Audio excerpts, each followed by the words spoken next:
Cyber ठगों पर बड़ा एक्शन, डिजिटल अरेस्ट में शामिल हजारों व्हाट्सएप नंबर और स्काइप आईडी हुई बंद। हाल ही में साइबर स्कैम और डिजिटल अरेस्ट से संबंधित केस अचानक बढ़ गए थे।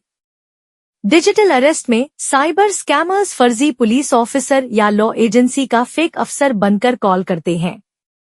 इस दौरान विक्टिम को डराया, धमकाया और गिरफ्तार करने की धमकी दी जाती। इसके बाद लोगों के अकाउंट से लाखों रुपए उड़ा लिए जाते हैं।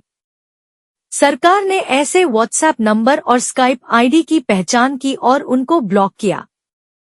ये जानकारी राज्यसभा में राज्य मंत्री ने दी। राज्यसभा में केंद्रीय गृह राज्य मंत्री बंदी संजय कुमार ने बताया कि Indian cyber crime coordination centre (ICRC) ने 3,962 स्काइप आईडीज और 83,668 व्हाट्सएप अकाउंट की पहचान की और उनको ब्लॉक किया।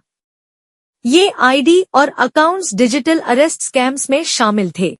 मंत्री ने बताया कि भारत में 2022 के मुकाबले 2024 में साइबर क्राइम करीब 3 गुना हो गया है।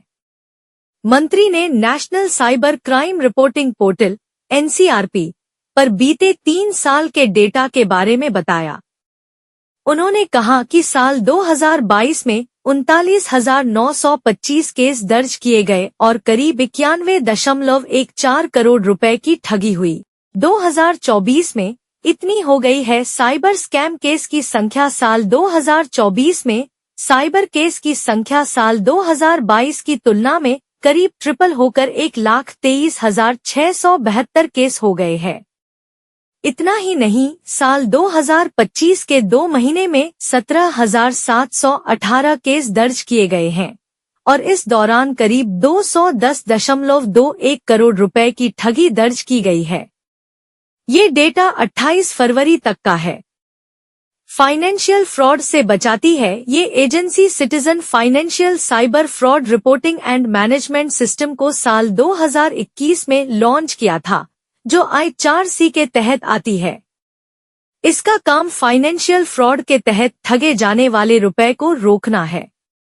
इतने 1,000 करोड़ रुपए से ज्यादा सेव किए। मंत्री ने बताया कि साइबर फ्रॉड के तहत लूटे गए 4,386 करोड़ रुपए से ज्यादा को बचाया जा चुका है। उन्होंने आगे बताया है कि साइबर फ्रॉड संबंधित हेल्पलाइन और कंप्लेंट आदि दर्ज करने के लिए टोल फ्री नंबर 1930 मौजूद है। जागरूक करने के लिए शुरू किया कैंपेन। साइबर स्कैमर्स पर शिकंजा कसने के लिए ICRC ने डिपार्टमेंट ऑफ टेलीकम्युनिकेशंस के साथ पार्टनरशिप की थी और उसके बाद एक कॉलर ट्यून कैंपेन को शुरू किया था। इस कॉलर ट्यून्स का उद्देश्य साइबर क्राइम को लेकर लोगों को जागरूक करना था।